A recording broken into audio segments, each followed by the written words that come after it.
Yes, आज हम लोग सोल्व करने वाले हैं एक्सरसाइज 1.4। तो एक्सरसाइज 1.4 का जो पहला सवाल है वो है क्लासिफाई द फॉलोइंग। मतलब नीचे कुछ दिया हुआ है, जैसा कि हम लोग देख रहे हैं, टोटल 5 सवाल इसमें दिया हुआ है और कह रहा है कि उसको क्लासिफाई कीजिए, मतलब बताइए वो किस कैटेगरी का है। Classify the following numbers, following numbers ये जो दिया हुआ है वो सब नंबर्स एज रेशनल और इरेशनल। मतलब कि ये जो नंबर सब दिया हुआ है, टोटल 5 सवाल है। पहला ये 2 - √5, ये 3 + √23 -√23, इस तरह से जो सवाल दिया हुआ है और भी है, देखेंगे हम लोग बारी बारी से। तो उसमें कह रहा है कि बताइए कि कौन सा रेशनल है और कौन सा इरेशनल है। तो हम लोग तो बहुत पढ़े हुए हैं भाई, रेशनल और इरेशनल को तो दूरे से पहचान लेते हैं। तो यहाँ पे भी हम लोगों को पहचानना है। तो चलिए पहले सवाल से शुरू करते हैं। ये आपका पहला सवाल है। ये है 2 - √5। बताना है कि ये रेशनल है कि इरेशनल है। तुम जरा दिमाग लगाइए, क्या है ये। अगर सारी प्रॉपर्टीज माइंड में है, जितना भी मैंने थ्योरी में पढ़ाया है, अगर वो सारा का सारा प्रॉपर्टीज माइंड में बैठा हुआ है, तब तो ये सवाल हलवा लगेगा। और अगर थ्योरी सब माइंड में नहीं है, तब तो आपको ये टफ लग सकता है। तो हम लोग पढ़े हुए हैं थ्योरी में कि किसी भी एक रेशनल और एक इरेशनल नंबर, वो कोई भी हो सकता है। एक रेशनल नंबर लीजिए और दूसरा इरेशनल नंबर लीजिए, उसको जोड़िए चाहे घटाइए, हमेशा इरेशनल नंबर ही आएगा। तो यहाँ पे ये जो सीन है उसको हम लोग ऐसे कह सकते हैं, 2 + -√5, या आप डायरेक्ट ऐसे भी रख सकते हैं, कोई दिक्कत नहीं है, हम जोड़ के सेंस में ला रहे हैं। तो ये क्या हो जाएगा, एक ये है जो कि एक रेशनल नंबर है, ये क्या है, ये है रेशनल नंबर। और ये वाला पार्ट हम लोग जानते हैं, √3 हो, √2 हो, √5 हो, √4 नहीं, √4 तो 2 बन जाएगा, √6 हो, इस तरह के जो नंबर्स होते हैं वो इरेशनल ही होते हैं। मतलब ये वाला पार्ट जो है वो क्या है, इरेशनल है।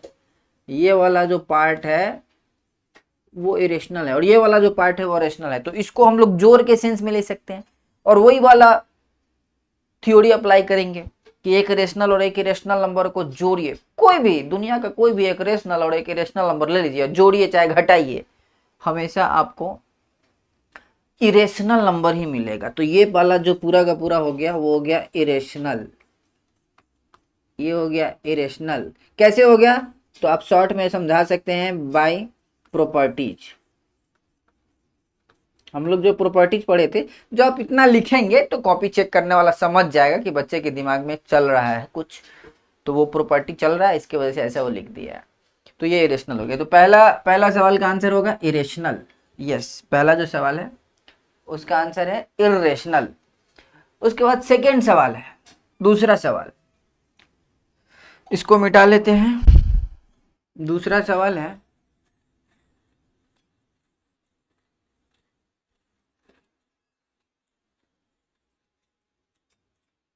तो इसका सेकेंड क्वेश्चन जो है वो ये दिया हुआ है, 3 + √23, और इसको ब्रैकेट में कर दिया ऐसे, और -√23। अब जरा इसको सिंप्लीफाई कर लेते हैं, फिर देखेंगे कि ये रेशनल है या इरेशनल है। तो 3 + √23 -√23, ये तो कैंसिल आउट हो जाएगा भाई, ये तो लास्ट में 3 बन जाएगा। मतलब ओवरऑल इसका हिसाब किताब करने के बाद ये 3 बच रहा है, जो कि एक रेशनल है। ये क्या है, रेशनल। मतलब ये वाला जो हो गया वो रेशनल हो गया, ये इरेशनल था, ये रेशनल है। इसी तरह से और भी चेक करना है, चलिए हम लोग चेक कर लेते हैं। तीसरे सवाल की तरफ चलते हैं।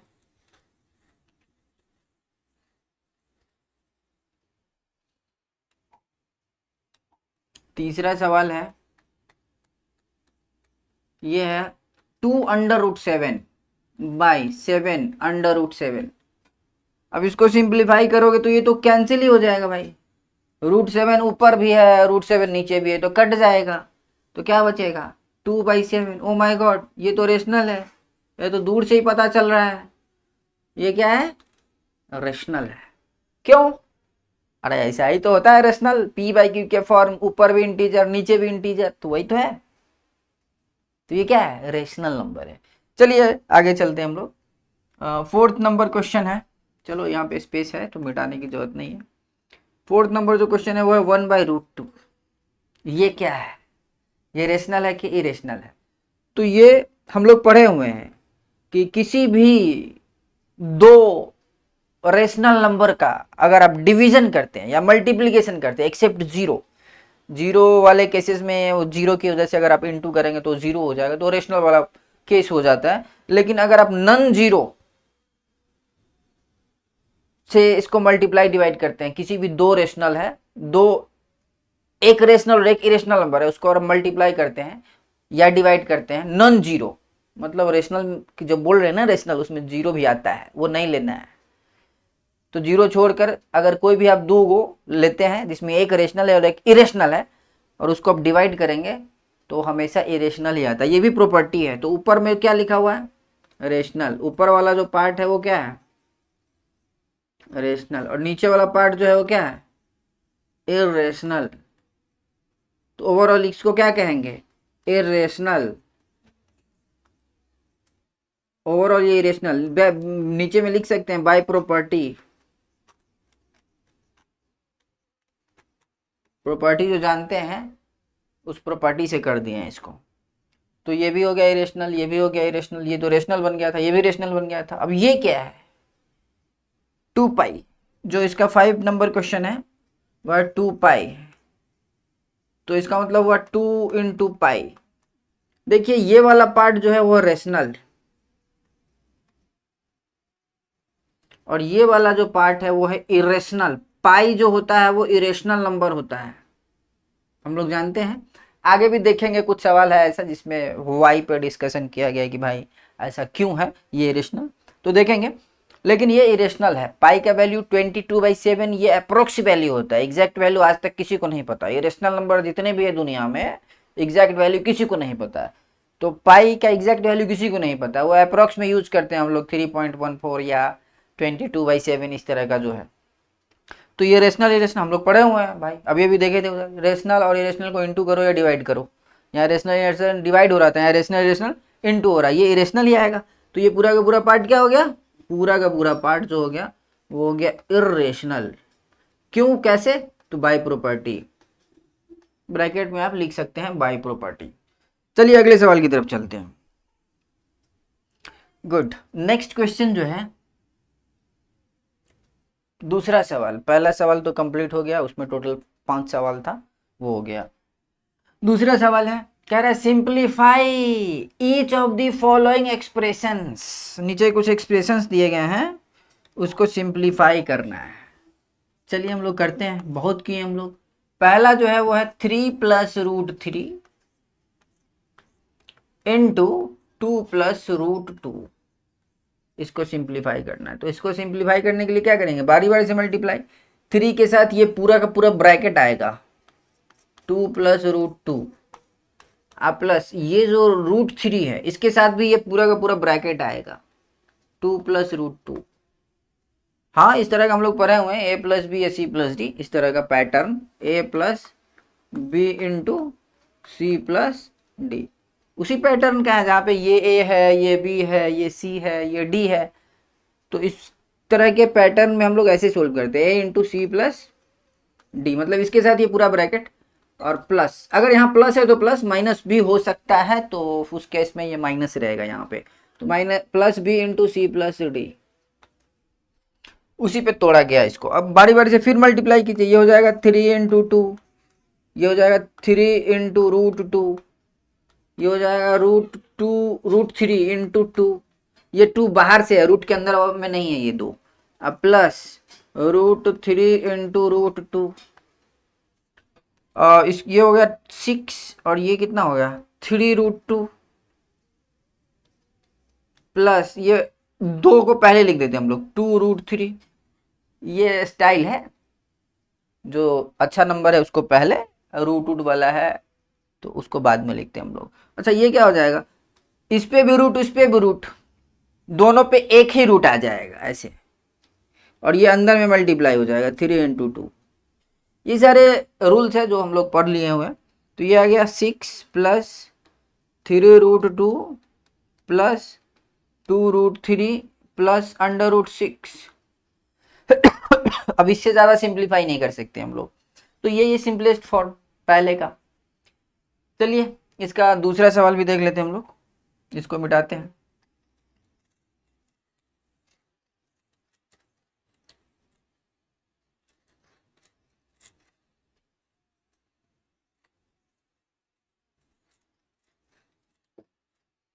इसका सेकंड क्वेश्चन है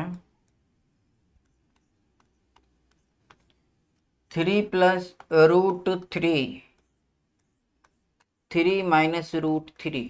ओ माय गॉड, जब भी मैं इसको देखता हूं तो एक ख्याल आता है। कैसा ख्याल, ये वाला, a + b × a - b। आपके भी दिमाग में आना चाहिए, अगर आप सारा माइंड में रखे हुए थ्योरी तो आना चाहिए। तो इस तरह का एक फॉर्मूला पढ़े थे हम लोग, जो था a² - b²। अब वैसे ऐसे पिछले वाले सवाल में जिस तरह से एक्सपेंड किए थे, इसके साथ ये पूरा फिर इसके साथ ये पूरा, वैसे करके भी सोल्व करोगे तो लास्ट में कट छट के यही बचता है। तो इसलिए हम लोग फॉर्मूला बना दिया, डायरेक्ट यूज करते हैं। तो ये क्या हो जाएगा, अप्लाइंग दैट फॉर्मूला। देखो यहाँ पे जो चीज यहाँ है, चलो कलर चेंज कर देते हैं।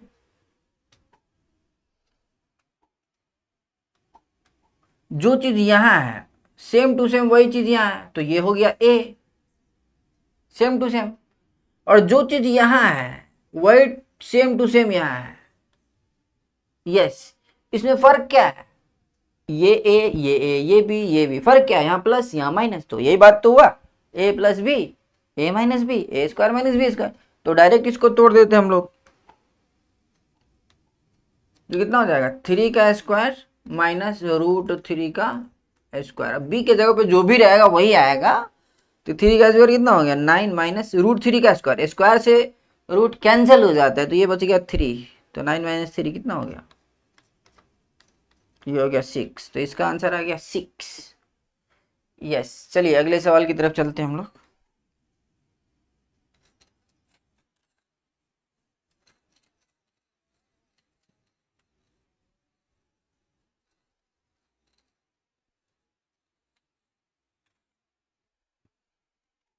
नेक्स्ट क्वेश्चन की तरफ चलते हैं, थर्ड सवाल। ये है √5 प्लस √2 होल स्क्वायर। तो हम लोग पढ़े हुए हैं ना जी, a + b whole square is equal to a² plus 2ab plus b²।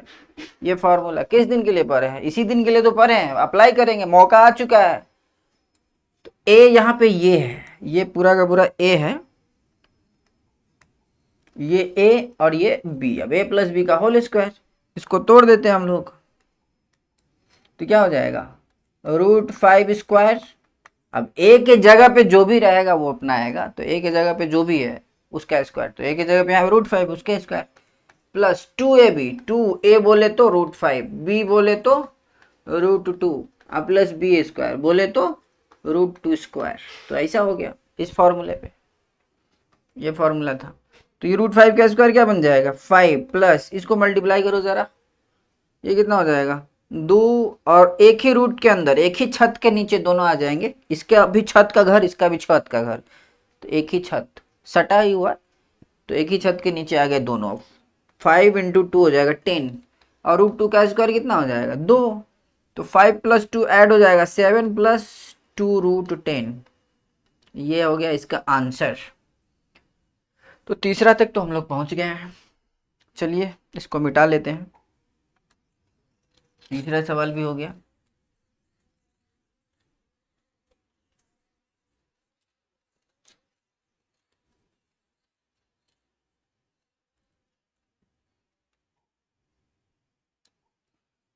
चलते हैं हम लोग चौथे सवाल की तरफ। ये है √5 minus root two into root 5 plus root two. Oh my god, ये भी देखते हैं तो वही याद आ रहा है, ए माइनस बी इंटू ए प्लस बी बराबर ए स्क्वायर माइनस बी ए स्क्वायर। अरे ए प्लस बी पहले रहे चाहे बाद में रहे, रहना चाहिए। जैसे ए प्लस बी पहले है, ए माइनस बी बाद में भी है, तब भी यही फॉर्मूला। अब ये पहले है ये बाद में, तब भी वही फॉर्मूला, कोई दिक्कत नहीं है। जैसे कि इस केस में प्लस वाला पहले था, माइनस वाला बाद में था, यहाँ माइनस वाला पहले है, प्लस वाला बाद में है। ये ए प्लस बी पहले लिखा है, ए माइनस बी बाद में लिखा है, और इसमें ए माइनस बी पहले कर दिया, इसमें ए प्लस बी बाद में किया, लेकिन फॉर्मूला तो वही लगेगा ना। तो कितना हो जाएगा ये, root 5 square minus root 2 square, बोले तो 5 माइनस 2, बोले तो 3, तो इसका आंसर कितना आ रहा है 3 आंसर। चलिए हम लोग और अगले सवाल की तरफ चलते हैं। ये था आपका दूसरा सवाल। अब तीसरा सवाल जरा देख लेते हैं, पढ़ लेते हैं सवाल पहले क्या है। रिकॉल, रिकॉल कीजिए, याद कीजिए, क्या याद करवा रहे भाई। Pi is defined as the ratio of the circumference से C of a circle to its diameter से डी।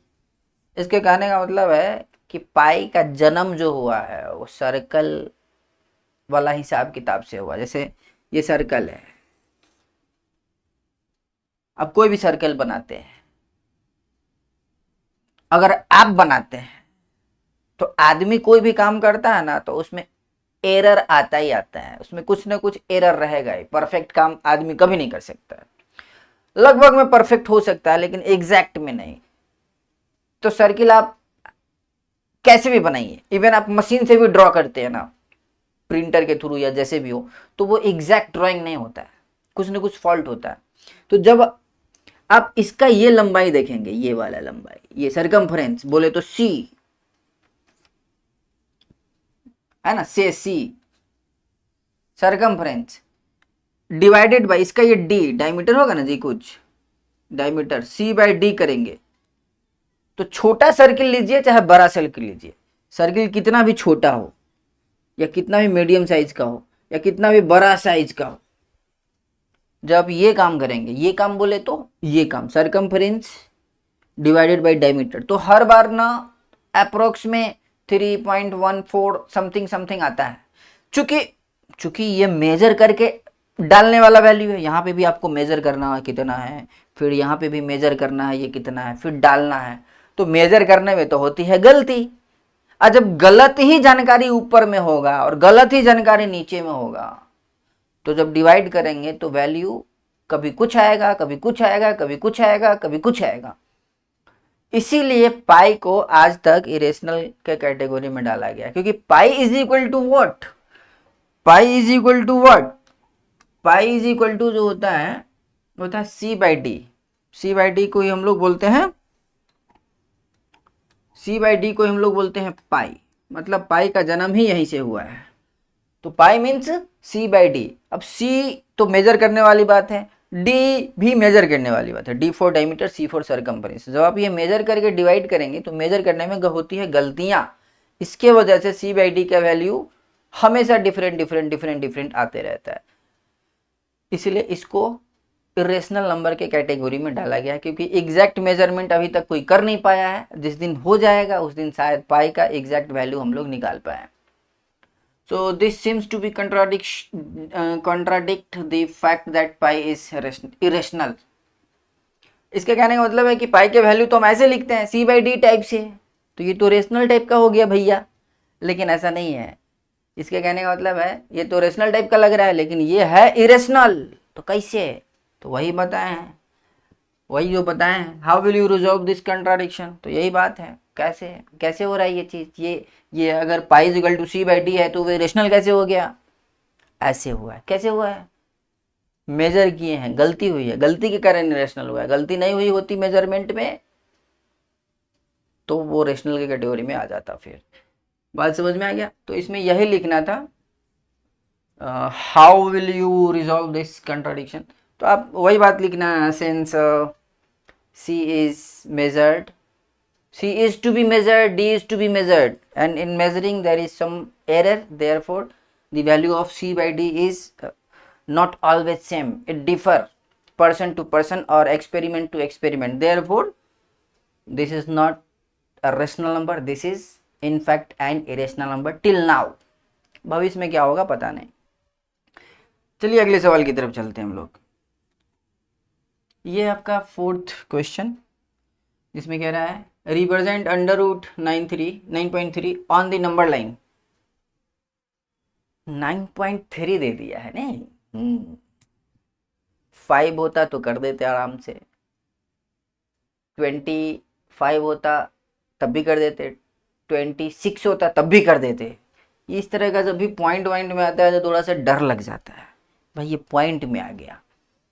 कोई बात नहीं है, वो एक मेथड पढ़े थे हम लोग लास्ट में शायद, जिसमें एक सर्कल टाइप का बनता है, उस मेथड से बनाना होगा इसको। तो उसका मेथड मैं आपको याद दिला देता हूँ।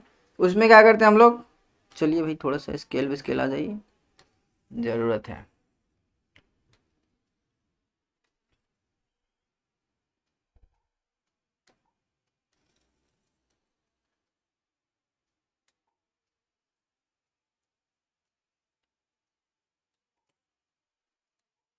ये है आपका नंबर लाइन, यहाँ हो गया 0, इधर हम लिख रहे हैं -1, -2, -3, -4, -5, और इस तरह से जाएगा। ये तो 9.3 है, तो थोड़ा सा और छोटा छोटा करना होगा। खैर इसको मैं मिटाना चाहूँगा, हट जाइए, अब की ज़रूरत नहीं है, थोड़ा सा छोटा छोटा करना पड़ेगा।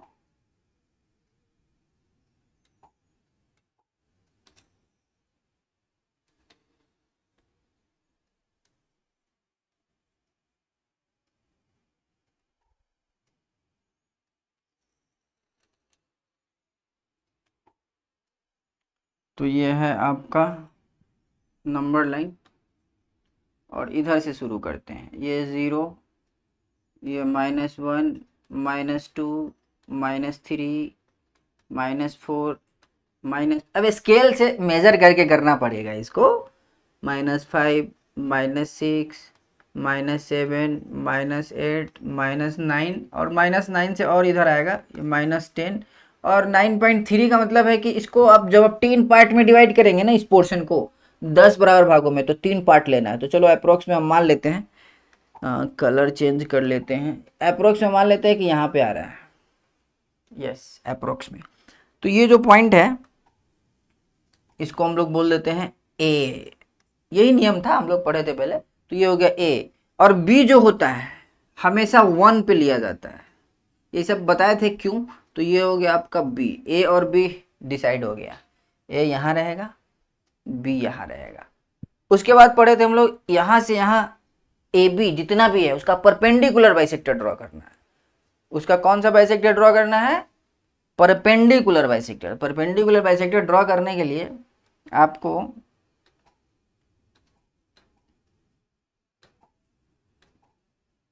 कंपास की जरूरत पड़ेगी। तो आ जाइए भाई, आप यहाँ पे आ जाइए, थोड़ा सा आधा से ज़्यादा लेना पड़ता है, तो आधा से तो ज़्यादा लग रहा है, हाँ आधा से ज़्यादा होना चाहिए ताकि कटिंग पॉइंट निकालने में आसानी हो। तो इसको यहाँ पे रख के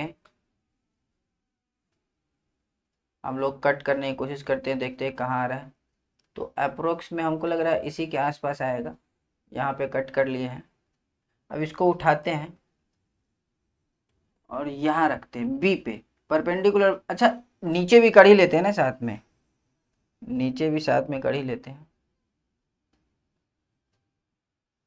नीचे की तरफ भी आता है ये, हाँ कटिंग पॉइंट ढूंढने में ही काम आएगा। चलिए अब बी पे रख लेते हैं इसको हम लोग,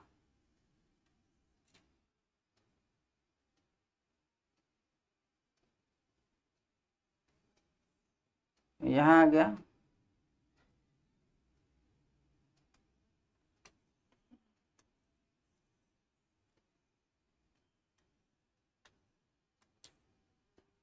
ये तो गड़बड़ हो गया। चलो एक बार और ट्राई कर लेते हैं, यहाँ से मेज़र कर लेते हैं कितना था, क्योंकि ये वैल्यू चेंज नहीं होना चाहिए।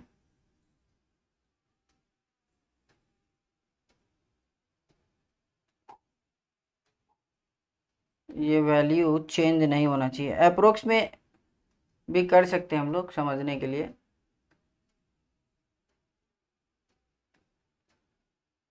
हाँ आ गया, ये लगभग उतना ही है।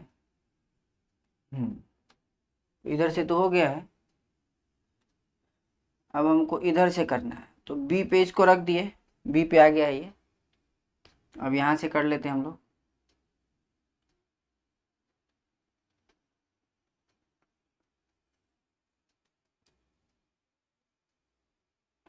इसका कटिंग इधर आ रहा है, इधर आएगा कहीं, इसको हम लोग आगे बढ़ा लेंगे। और ऊपर का वो कटिंग है, तो नीचे ही आ रहा है ऐसे अप्रोक्स में, ये अप्रोक्स में आ रहा है इतना। इसका अप्रोक्स में ये आ रहा है, तो यहाँ पे आ रहा है। तो इस तरह से आप स्केल से खींच सकते हैं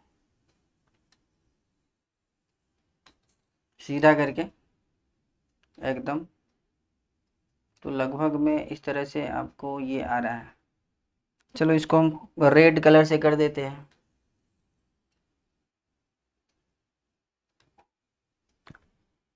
तो ये जो पॉइंट आ रहा है ना, ये जो कटिंग पॉइंट आ रहा है, इसको हम लोग बोलते हैं ओ। इसको किसी और कलर से कर देते, इतने सारे कलर्स है।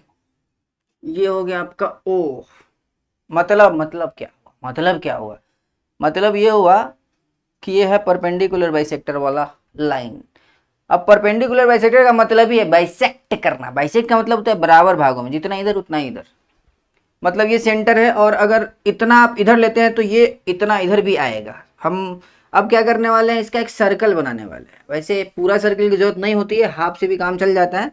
तो सर्कल बनाने के लिए हम लोग फिर से कंपास महाराज को बुला लेते हैं, आ जाइए। और ना पहले मेजरमेंट ले लेंगे, नापी ले लेंगे, नापी ले लेंगे, देख लेंगे कितना है, इतना है।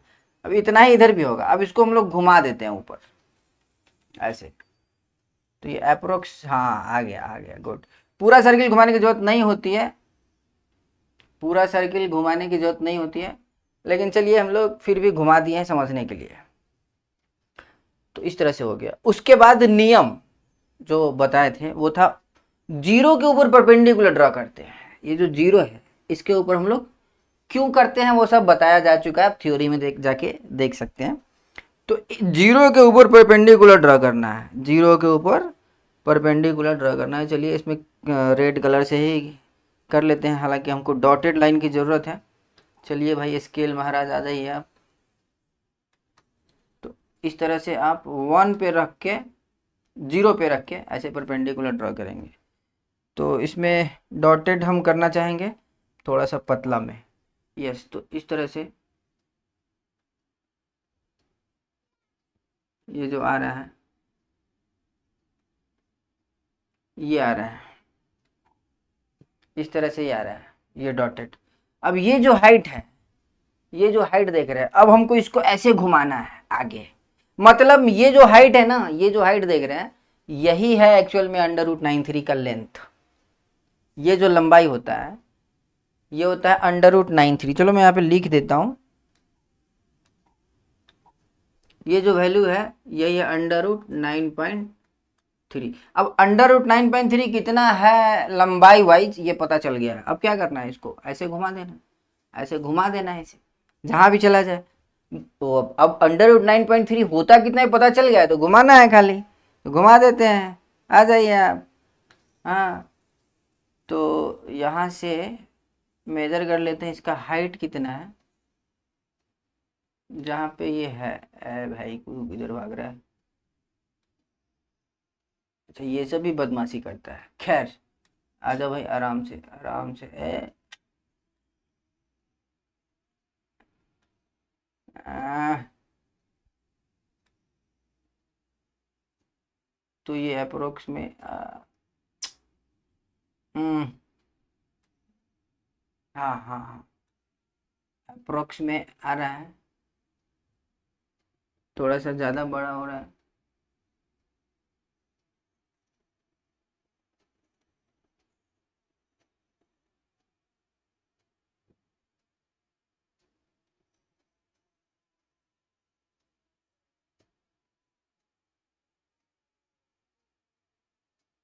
यस, आ चुका है, हाइट आ चुका है।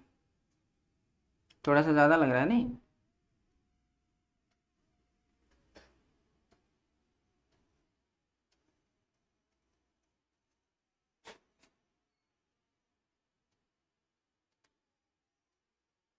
नहीं, आज तुम करके रहेंगे।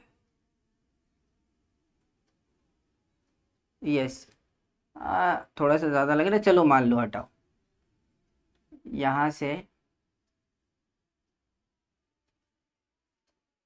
अप्रोक्स में यहाँ से ऐसे खींच देना है, अभी जहाँ भी आ जाए इस तरह से। ये अप्रोक्स में थोड़ा सा ऊपर चला गया, इसको मिटा ही देते हैं, बहुत परेशान कर दिया ये। खैर, हो, चलो भाई हट जाओ तुम, तुम्हारी ज़रूरत नहीं है।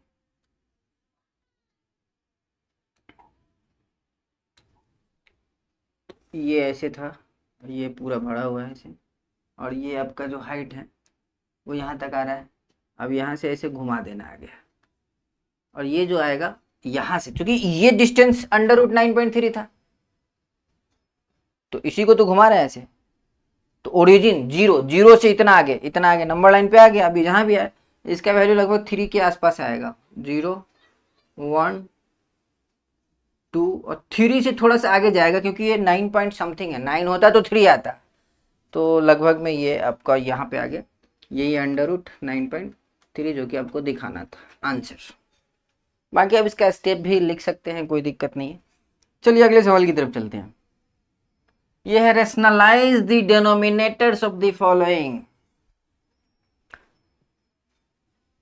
4 सवाल है, सबको रेशनलाइज करना है, तो बारी बारी से हम लोग करेंगे। पहला सवाल 1/√7, इसको रेशनलाइज करना है, मतलब डेनोमिनेटर को रेशनलाइज करना। वैसे भी डेनोमिनेटर को ही रेशनलाइज करेंगे। अब ये रेशनल नंबर है तो ये इरेशनल नंबर है तो इरेशनल ही रहेगा, ऐसा थोड़ी है कि इरेशनल बन जाएगा। हाँ, इसमें कुछ चेंजिंग कर सकते हैं, तो चेंजिंग करके क्या कर सकते हैं हम, इसके जो डिनोमिनेटर है ना उसको हम लोग रेशनल नंबर बना सकते हैं। तो बनाने के लिए क्या करेंगे, √7 से मल्टीप्लाई डिवाइड कर दो, कितना हो जाएगा, ऊपर √7 × 1 तो √7 है, नीचे √7 ये तो ऐसे बनेगा ना रे, √7 का स्क्वायर बोले तो 7, तो नीचे हो गया 7, तो यही आंसर हो गया। डिनोमिनेटर को कर दिया ना रेशनलाइज, हो गया ना, तो हो गया, यही आंसर। दूसरा सेकंड क्वेश्चन है 1/√7 - √6। इस तरह का सवाल हम लोग थ्योरी पढ़ते वक्त भी बनाए हुए थे वहां पे। इसको करना है तो क्या करेंगे हम लोग, उल्टा इसके और इसके बीच में जो साइन है उसके उल्टा से मल्टीप्लाई करेंगे, ऐसे √7 प्लस √6 डिवाइडेड बाय √7 प्लस √6। तो ये क्या हो जाएगा, ऊपर में तो आ जाएगा √7 प्लस √6, और नीचे क्या होगा, अरे ये a - b, a + b है तो क्या होता है a² - b²। तो a² बोले तो √7 का स्क्वायर ऐसे, -b² बोले तो √6 का स्क्वायर ऐसे। तो ऊपर हो जाएगा √7 प्लस √6 डिवाइडेड बाय 7 - 6, ये तो 1 हो जाएगा, मतलब ये हो जाएगा √7 प्लस √6 आंसर। वैसे भी इस तरह का हम लोग एक सवाल बनाए थे जिसमें बताया गया था कि अगर एक का डिफरेंस आ रहा हो तो ये चीज साइन चेंज करके ऊपर लिख दो, और नीचे तो 1 हो ही जाना है, क्योंकि इसका स्क्वायर माइनस इसका स्क्वायर और 7 - 6 तो 1, इसीलिए इसका आंसर डायरेक्ट वो आ रहा है। वो मतलब इसके बीच में प्लस डालने पे जो आता है वो। तो दूसरा सवाल भी हो गया। चलते हैं अगले सवाल की तरफ। चलिए इसको मिटा देते हैं, इसकी ज़रूरत ख़त्म हो गई है।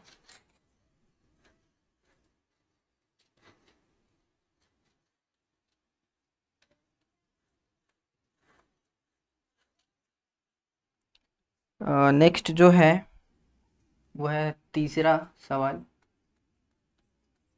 और ये है 1/√5 - √2। इसमें भी वही करेंगे, और क्या कर सकते हैं, वही करते ही हम लोग सब में। √5 प्लस √2 डिवाइडेड बाय √5 प्लस √2। अरे ये इस तरह से है, इसे ब्रैकेट वाइज चाहिए, इसको भी आप ऐसे ब्रैकेट कर सकते हैं। तो ऊपर कितना हो जाएगा √5 प्लस √2 और नीचे कितना हो जाएगा, ये तो a minus B A plus B है ना, तो a का स्क्वायर माइनस बी का स्क्वायर, तो ये हो जाएगा √5 प्लस √2। ये √5 का स्क्वायर तो 5 बन जाएगा ना, 5 माइनस 2 तो 3, तो √5 प्लस √2/3 आंसर। कई बार ऐसे भी बुक में मिल सकता है आपको 1/3 इंटू, ऐसे करके भी लिख सकते हैं, इसको कोई दिक्कत नहीं है। √5 प्लस √2 ऐसे करके भी लिखा जा सकता है, कोई दिक्कत नहीं है। तो ये था इसका आंसर। चलिए अगले सवाल की तरफ चलते हैं, इसका 4th सवाल है।